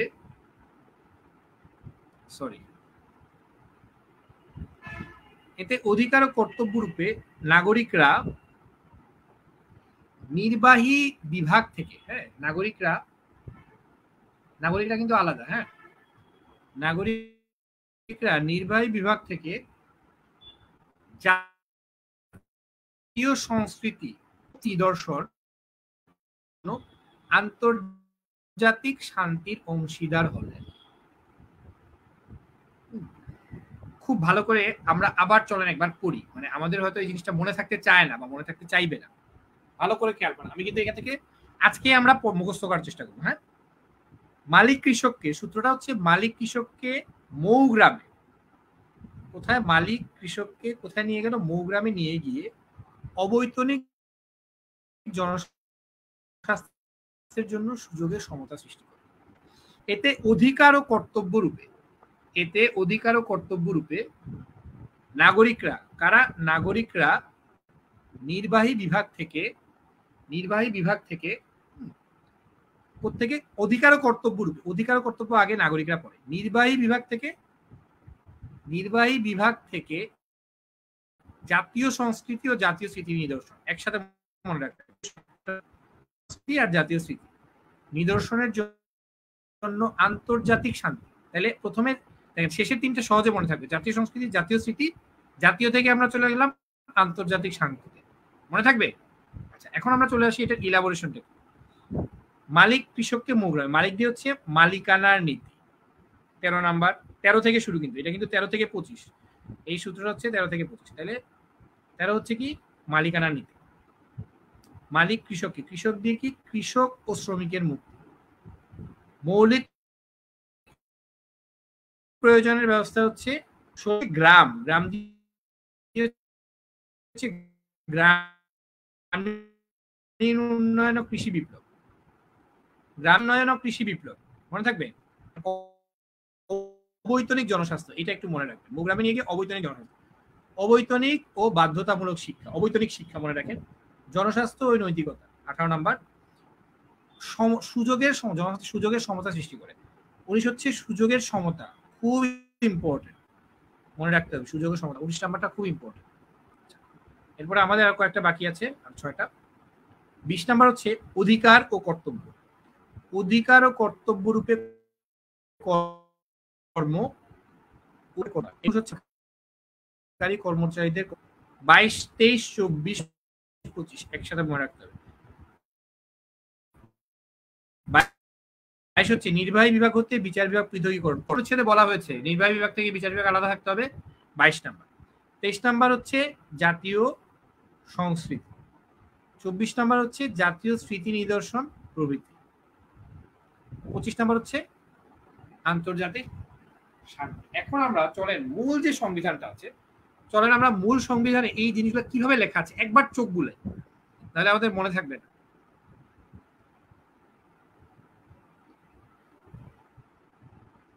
দেখেন এই যে দেখেন 13 নম্বরে কি বলছে, 13 নম্বর অনুচ্ছেদ থেকে আমরা শুরু করবো। মালিকানার নীতি। তাহলে মালিকানার নীতি কি? উৎপাদন যন্ত্র, উৎপাদন ব্যবস্থা ও বন্টনের মালিক বা এবং এই উদ্দেশ্যে মালিকানা নিম্নরূপ। এই যে মানে বেসিক্যালি রাষ্ট্রীয় মালিকানা, সমবায় মালিকানা এবং ব্যক্তিগত মালিকানা তিনটাকে আলাদা করা হয়েছে। তাহলে 13 নাম্বার কি? হ্যাঁ, মালিক কৃষককে মৌগ্রামে, না এই যে 14 নাম্বার হচ্ছে কৃষক ও শ্রমিকের মুক্তি। মৌগ্রাম, মৌ দিয়ে কি? মৌলিক প্রয়োজনের ব্যবস্থা। এটা কি? রাষ্ট্রের অন্যতম মৌলিক দায়িত্ব হবে পরিকল্পিত অর্থনৈতিক উৎপাদন, জনগণের জীবনযাত্রায় বস্তুগত ও সাংস্কৃতিক মানের দৃঢ় উন্নতি সাধন, যাতে নাগরিকদের নিম্নলিখিত বিষয়গুলো অর্জন নিশ্চিত করে। এগুলো আমরা না পড়ি, তাহলে মৌলিক প্রয়োজনের জন্য ব্যবস্থাটা, মৌলিক প্রয়োজন মেটানোর জন্য ব্যবস্থাটা রাষ্ট্রকে নিতে হবে, তাই না? আচ্ছা, এরপরে চলে আসি আমরা গ্রামীণ উন্নয়ন ও কৃষি বিপ্লব। মৌগ্রামে মনে আছে? আচ্ছা 17তে আসি। অবৈতনিক জনস্বাস্থ্য মনে আছে? অবৈতনিক এবং বাধ্যতামূলক শিক্ষা।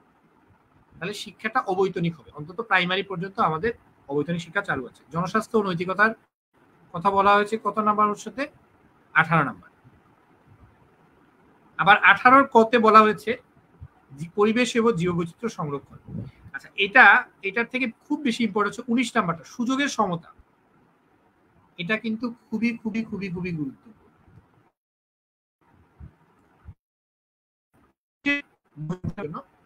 রাষ্ট্রকে বলা হয়েছে। আর 20 নম্বরে কি বলা হয়েছে? অধিকার ও কর্তব্য রূপে কর্ম। এই যে অধিকার ও কর্তব্য,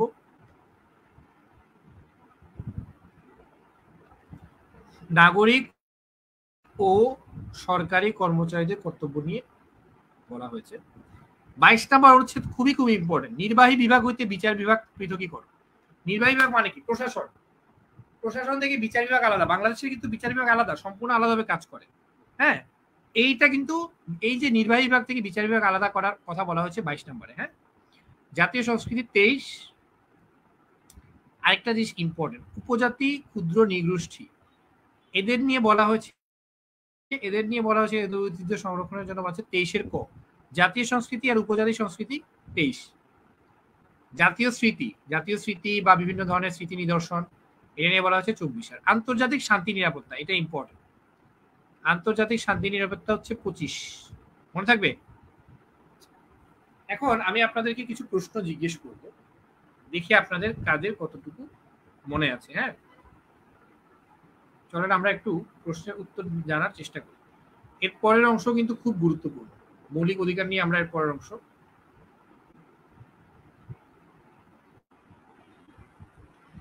আচ্ছা, এখন আপনারা আমাদের বেশ কিছু ব্যাচ রানিং রয়েছে এখন বর্তমানে। বিসিএস এর রেগুলার ব্যাচ 10টা রানিং রয়েছে, এছাড়া বেশ কিছু এক্সাম ব্যাচ রানিং রয়েছে। আমি এখানে আপনাদেরকে একটু বলে দিচ্ছি।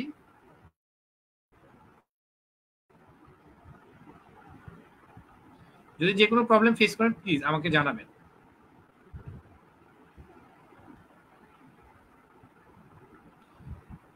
আমাদের বেশ কিছু ব্যাচ রানিং রয়েছে। BCS batch, residency long batch,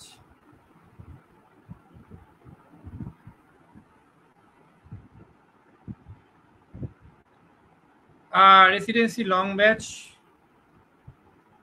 Rigel. এছাড়া আপনাদের বিসিএস এর পরেও আমাদের লং ব্যাচ শুরু হবে।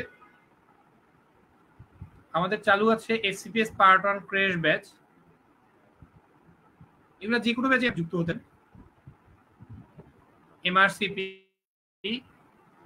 এমআরসিএস পার্ট 1 ব্যাচ, আসলে পার্ট এ হবে।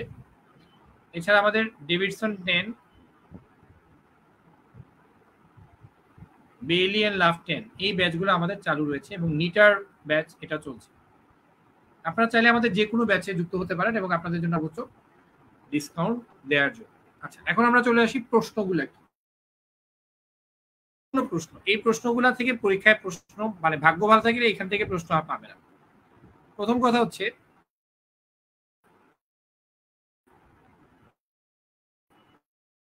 জাতির পিতার প্রতিকৃতি কখন উচ্ছেদ?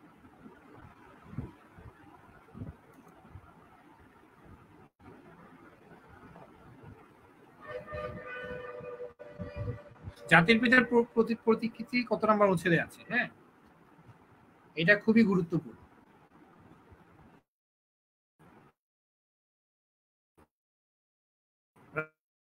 রাষ্ট্রধর্ম,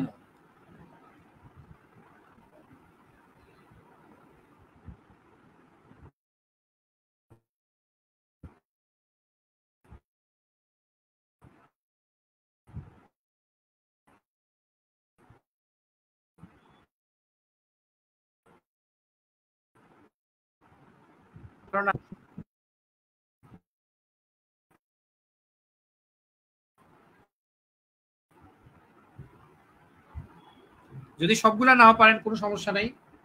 তার হচ্ছে আন্তর্জাতিক শান্তি। প্রত্যেকটা জিনিস থেকে এগুলা থেকে কিন্তু একাধিকবার বিভিন্ন প্রশ্ন এসেছে। এখন আপনারা অ্যান্সার করবেন কোনটা কত অনুচ্ছেদে আছে। আমি অলরেডি আপনাদেরকে একবার হলেও বলেছি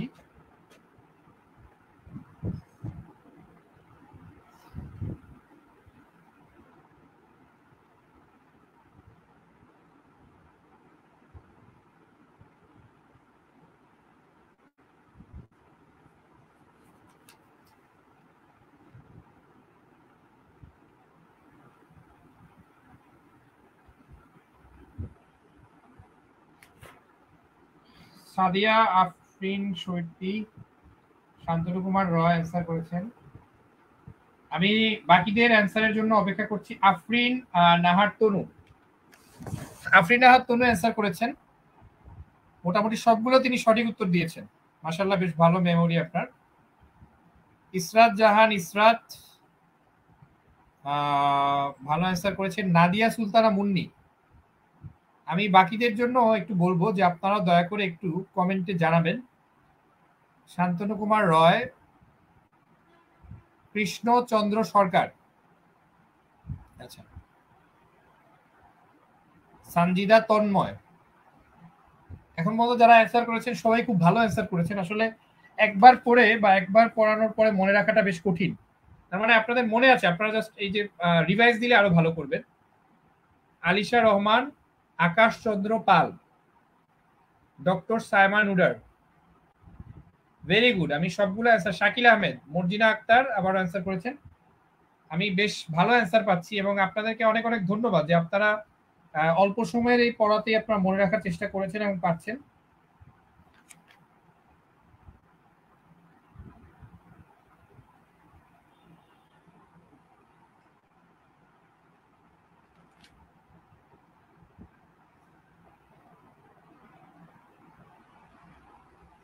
আচ্ছা, আর কেউ কি অ্যান্সার করবেন? খুবই গুরুত্বপূর্ণ প্রত্যেকটা, এখানে প্রত্যেকটা অনুচ্ছেদই গুরুত্বপূর্ণ, আমি যে অনুচ্ছেদগুলো বলছি।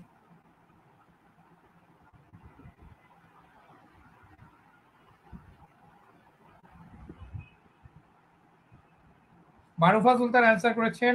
আফিয়া আমিন পূর্ণি অ্যান্সার করেছেন। আফিয়া আফিন পূর্ণি একটা কোশ্চেন মার্ক দিয়েছেন, উনি সম্ভবত এটাতে একটু কনফিউজ। যাই হোক,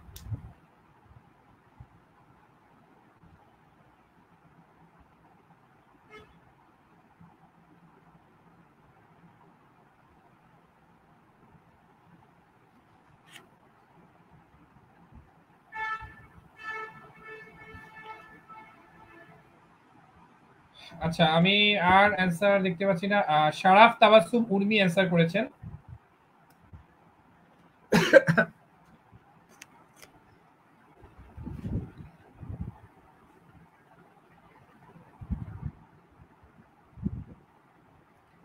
আচ্ছা, তাহলে মোটামুটি ভাবে আমাদের আমরা বেশ কিছু সঠিক উত্তর পেয়েছি এবং ম্যাক্সিমাম যারা অ্যান্সার করেছেন সবাই সঠিক উত্তর দিয়েছে।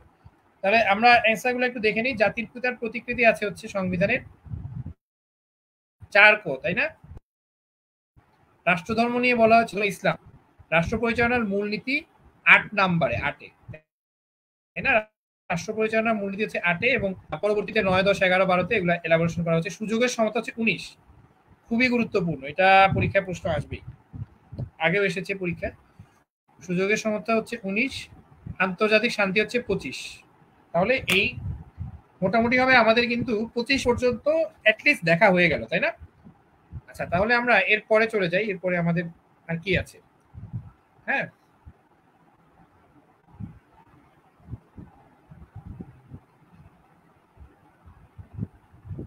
চলে আসি আমরা 26 থেকে 35। হ্যাঁ, 26 থেকে 35 এটা একটু মনে রাখেন এইভাবে। 2635। এখন এই যে 26 থেকে 35, এটাতে আমাদের কি কি গুরুত্বপূর্ণ অংশ রয়েছে, এটা মোটামুটি ইম্পর্টেন্ট, কারণ মৌলিক অধিকারের জিনিসগুলো এখানে বর্ণনা করা হয়েছে, তাই না?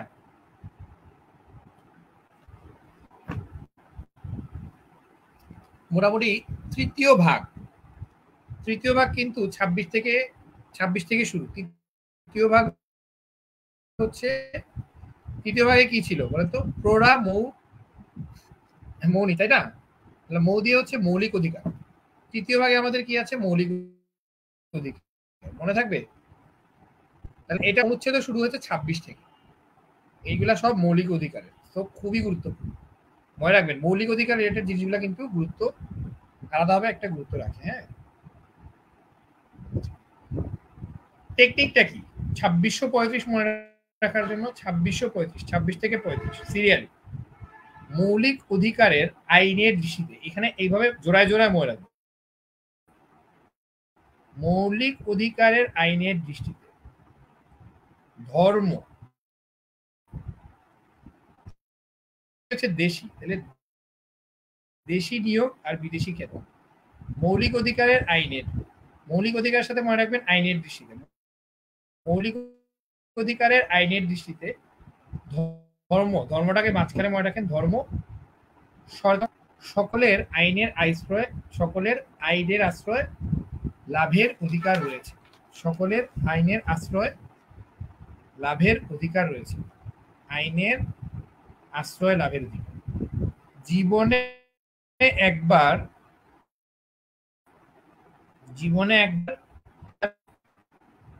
দুইটা সূত্র একসাথে আমরা মনে রাখবো। আবার দেখেন, মৌলিক অধিকারের আইনের দৃষ্টিতে, হ্যাঁ, মৌলিক অধিকারের আইনের দৃষ্টিতে, তাহলে এই দুইটা একসাথে মনে রাখবো। মৌলিক অধিকারের আইনের দৃষ্টিতে, হ্যাঁ, ধর্ম, তিনটা কথা এখানে আছে। ধর্ম প্রথমে মনে রাখবেন, ধর্ম, সরকারি নিয়োগ, বিদেশি খেতাব, দেশি নিয়োগ, বিদেশি খেতাব গ্রহণে, বিদেশি খেতাব গ্রহণে সকলের আইনের আশ্রয় লাভের অধিকার রয়েছে। দেখেন, প্রথমে হচ্ছে মৌলিক অধিকারের আইনের দৃষ্টিতে, এখানে কিন্তু আইনের দৃষ্টিতে, আর পরে আবার বলছে আইনের আশ্রয় লাভের অধিকার রয়েছে। আর এটা আমার মনে থাকবে। জীবনে গ্রেপ্তার হলে জবরদস্তি বিচার হয়। তাহলে জীবনে একবার গ্রেপ্তার হলে, যদি আপনি গ্রেপ্তার হন, তাহলে জবরদস্তি করে বিচার করা হয়। জীবনে একবার গ্রেপ্তার হলে জবরদস্তি বিচার হয়। তাহলে এটা আমরা একটু এলাবোরেশন করে দেখি। দেখেন, খুবই গুরুত্বপূর্ণ এই টপিক, এইগুলো ইম্পর্টেন্ট, এখান থেকে বারবার প্রশ্ন আসছে। 26 নম্বর হচ্ছে মৌলিক অধিকারের সহিত মৌলিক অধিকার দিয়ে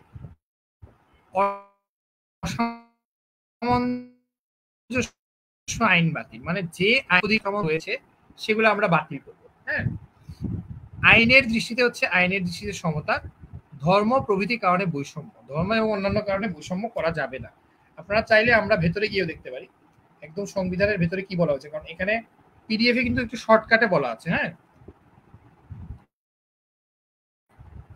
চলেন 28 নম্বর অনুচ্ছেদ ইম্পর্টেন্ট, আমরা একবার দেখি। এখানে দেখেন, এই যে 28 নম্বরে কি বলা হয়েছে দেখেন, এই যে দেখেন এখানে চারটা কথা, এটা ইম্পর্টেন্ট। 28 নম্বরটা একটু পড়বেন। দেখেন, ধর্ম প্রভৃতি কারণে বৈষম্য, এটা হচ্ছে হেডলাইন। কেবল ধর্ম, গোষ্ঠী, বর্ণ, নারী পুরুষ ভেদ বা জন্মস্থানের কারণে কোন নাগরিকের প্রতি রাষ্ট্র বৈষম্য প্রদর্শন করিবেন না। খুবই গুরুত্বপূর্ণ। কোনোভাবেই একটা রাষ্ট্র মানে বাংলাদেশ, হ্যাঁ, ধর্ম, গোষ্ঠী, বর্ণ কোনো কারণে বৈষম্য করা যাবে না। রাষ্ট্র গণজীবনের সর্বস্তরে নারী পুরুষের সমান অধিকার লাভ করবে। 28-2।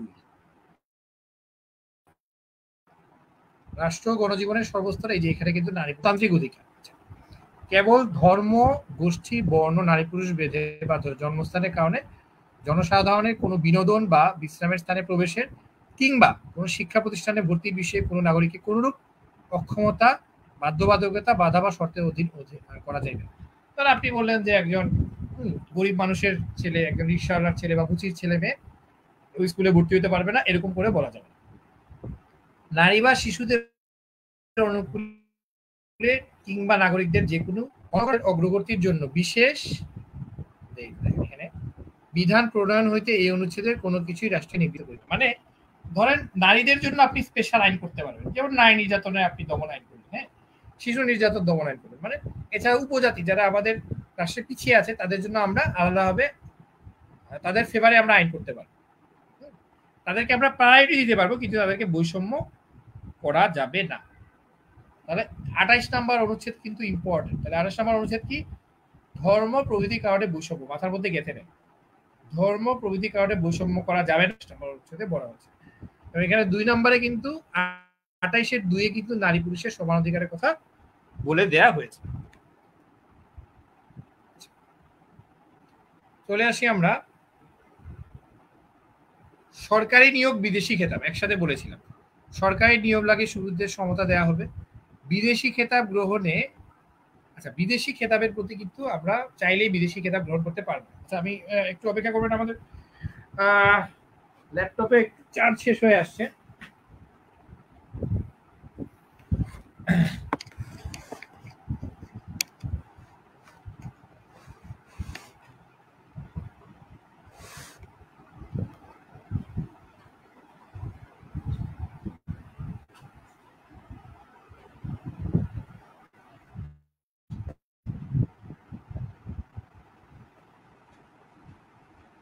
তাহলে বিদেশি খেতাব প্রভৃতি গ্রহণ নিষিদ্ধ করেন। দেখেন, বিদেশি খেতাব কিন্তু নেওয়া যাবে না।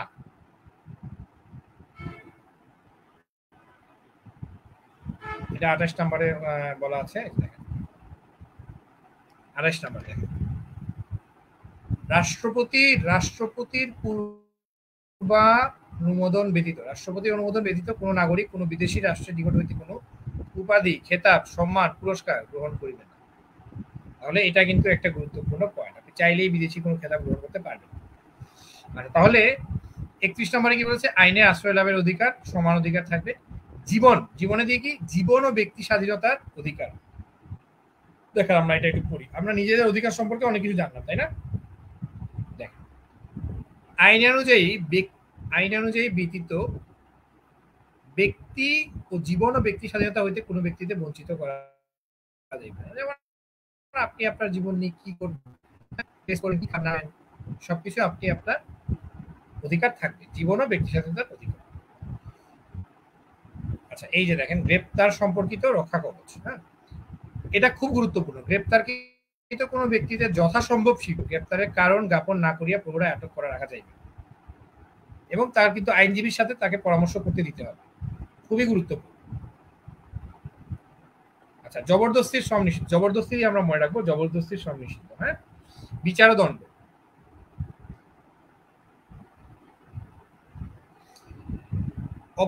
অপরাধের দায়যুক্ত কার্য ঘটনকালে বলবৎ ছিল এইরূপ আইন ভঙ্গ করিবার অপরাধ ব্যতীত কোনো ব্যক্তিকে দোষী সাব্যস্ত করা যাইবে না, এবং অপরাধ সংঘটনকালে বলবৎ সেই আইন বলে যে দণ্ড দেয়া যাইতে পারিত তাহাকে তাহার অধিক বা তাহা হইতে ভিন্ন দণ্ড দেয়া যাইবে না।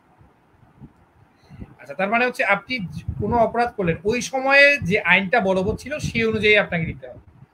ধরেন এখন আপনি একটা অপরাধ করলেন, এখন একটা আইন আছে এবং পরবর্তীতে আইনটা পরিবর্তন হলো, তাহলে ওই আইনটা পরিবর্তিত আইনে আপনাকে বিচার করা যাবে না। ধরেন 2010-এ আপনি একটা অপরাধ করলেন, সেইটার জন্য 2020-এ আপনাকে নতুন আইন করে শাস্তি দেওয়া যাবে।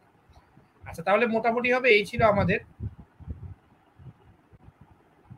35 পর্যন্ত। হ্যাঁ, আমরা চলেন সূত্রটা আবার একটু রিক্যাপ করি।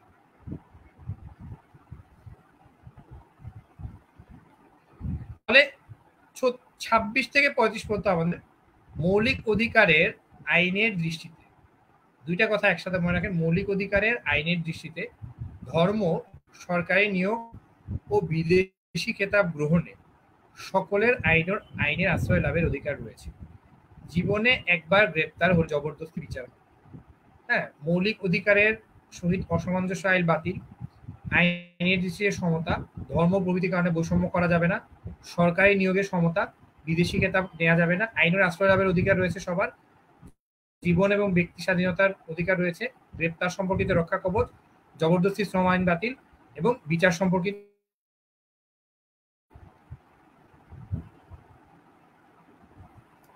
এরপরের সূত্রটাতে আমরা দেখি 36 থেকে 44, এতটুকু আমি আশা করি আজকে পড়ায় দিব।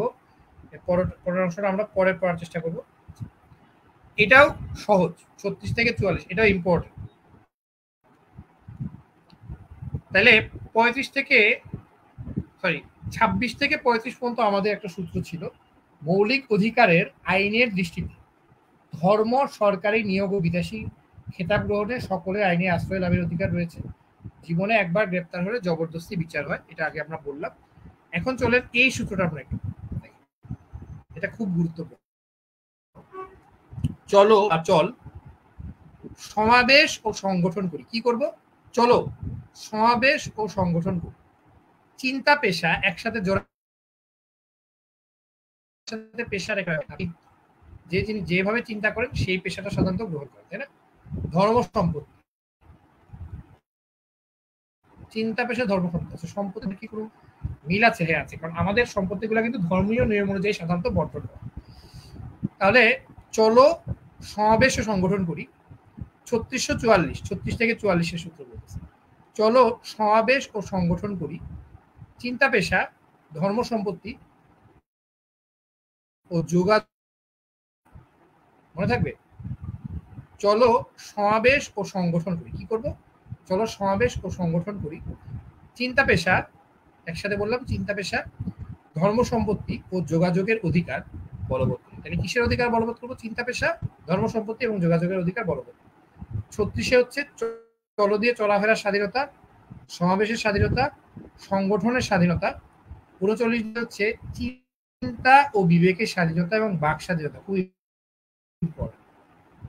চিন্তা ও বিবেকের স্বাধীনতা, বাক স্বাধীনতা। 40 হচ্ছে পেশা বা বৃত্তির স্বাধীনতা। 41 দিয়ে ধর্মীয় স্বাধীনতা, খুব ইম্পর্টেন্ট। 41 দিয়ে ধর্মীয় স্বাধীনতা। আর বাক স্বাধীনতা হচ্ছে 39, চলাফেরা 36, এগুলো বেশি ইম্পর্টেন্ট। সম্পত্তির অধিকার হচ্ছে 42, যোগাযোগের রক্ষণ, যোগাযোগের হচ্ছে গৃহ যোগাযোগের রক্ষণ, এটা হচ্ছে 43। মৌলিক অধিকার বলবৎকরণ হচ্ছে 44, খুব ইম্পর্টেন্ট।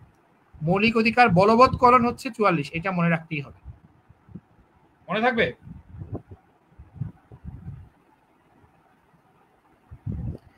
আচ্ছা আমরা আবার দেখি, চলেন 36 থেকে 44, চলো সমাবেশ ও সংগঠন করি। চিন্তা পেশা ধর্ম সম্পত্তি ও যোগাযোগের অধিকার বলবৎ করি। চলো দিয়ে চলাফেরার স্বাধীনতা, সমাবেশ ও সংগঠন দিয়ে সমাবেশ সংগঠন। 39 দেখেন, চিন্তা বিবেকের এবং বাক স্বাধীনতা, খুব ইম্পর্টেন্ট। 39-এ বাক স্বাধীনতা আছে, 40-এ পেশা বৃত্তির স্বাধীনতা, 41-এ ধর্মীয় স্বাধীনতা, এটা খুব। 42 সম্পত্তির অধিকার, 43 যোগাযোগের গৃহ ও যোগাযোগের রক্ষণ, আর মৌলিক অধিকার বলবৎ করা হচ্ছে 44। এখন চলেন আমরা এই যে পড়লাম এগুলো একটু মনে রাখার জন্য চেষ্টা করি। আমরা একটু দেখি যে আমাদের কতটুকু মনে আছে।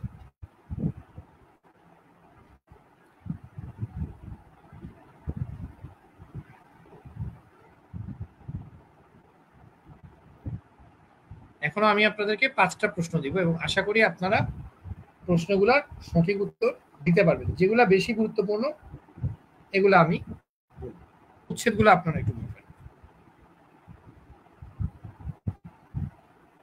একটা বার হচ্ছে সুযোগের সমতা, কত নাম্বার?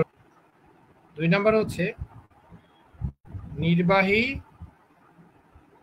ও বিচার বিভাগ পৃথক। মানে নির্বাহী বিভাগ থেকে বিচার বিভাগ পৃথকই করবে।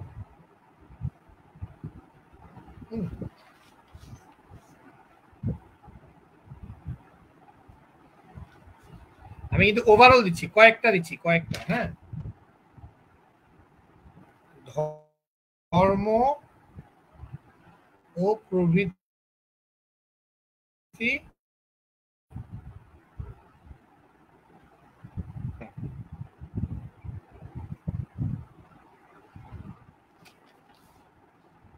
আচ্ছা 4 নম্বরে হচ্ছে এটা মোটামুটি ইম্পর্টেন্ট, তারপরে আমি আপনাদেরকে বলি।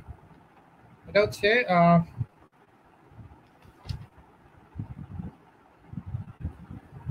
আইনের আশ্রয় লাভের অধিকার। আইনের আশ্রয়, দেখি কতজন সবগুলো প্রশ্ন উত্তর দিতে পারে। আইনের আশ্রয় লাভের অধিকার বারবার করতে হবে, হ্যাঁ।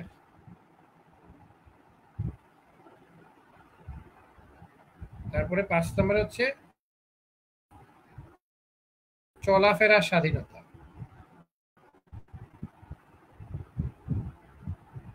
6 নাম্বার হচ্ছে বাক স্বাধীনতা, চিন্তা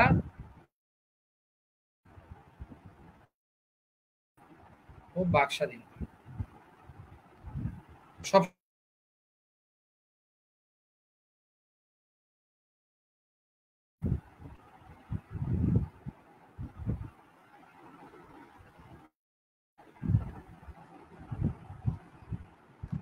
আচ্ছা আমি অ্যান্সার পাচ্ছি। আফরিন নাহার তনু, তাহিরা মুর্তজা। তাহিরা মুর্তজা মোটামুটি সবগুলা বেশ ভালো অ্যান্সার দিয়েছে।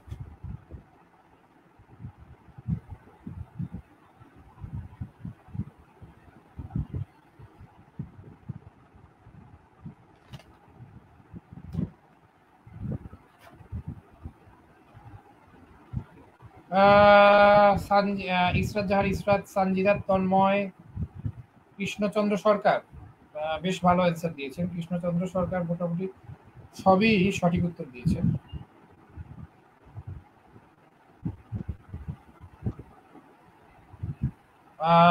তাহিরা মুর্তজা সঠিক উত্তর দিয়েছেন। আলিশা রহমান সঠিক উত্তর দিয়েছেন। অনুসুয়া চক্রবর্তী, আচ্ছা 4 নাম্বারটা উনি দেননি, বাকি সবগুলো সঠিক উত্তর। Thank you so much. Nadia Sultana Munni 7টা অ্যান্সার দিয়েছেন। কনকলতা কণা 6টা অ্যান্সার দিয়েছেন, সঠিক মোটামুটি সবই।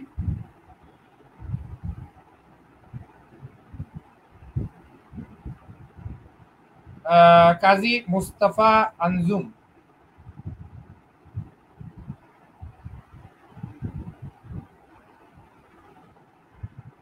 মাহমুদা ইয়াসমিন মলি, মারুফা সুলতানা। মারুফা সুলতানা 7টা অ্যান্সার দিয়েছেন, 7টাই সঠিক দিয়েছেন। আচ্ছা আমরা আরেকটু ওয়েট করি বাকিদের জন্য।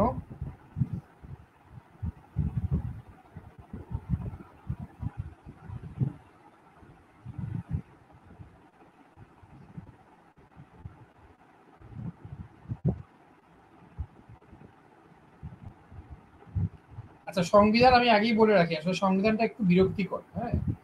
আপনারা একটু যদি টেকনিক করে পড়াশোনা করেন তাহলে কিন্তু তুলনামূলক সহজে মনে রাখতে পারবেন এবং কনফিউশন ছাড়া। আফসানা বাশার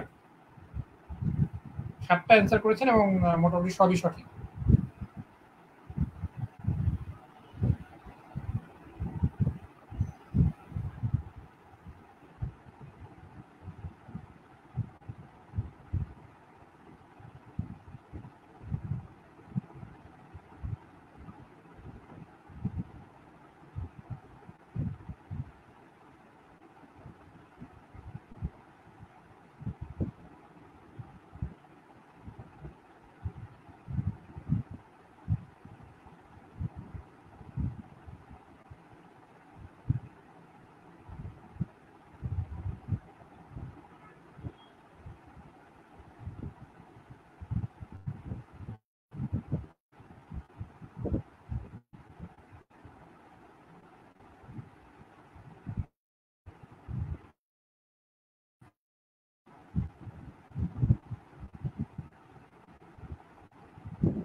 আমি দুঃখিত, একটু নেটওয়ার্ক সমস্যা হচ্ছিল।